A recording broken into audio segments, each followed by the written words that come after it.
Hello everybody and welcome.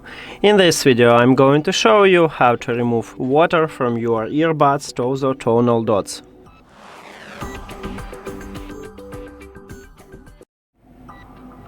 You have to start by open TOZO application.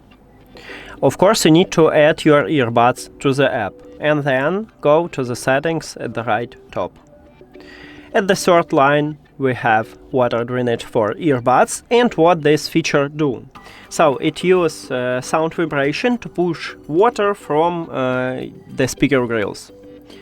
Now we need to enter here and click start draining. Once this process finished, gently wipe your earbuds with dry cloth.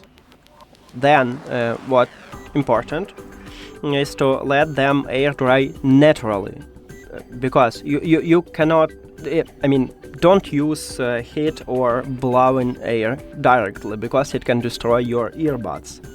And remember, it's really important, don't overuse this feature.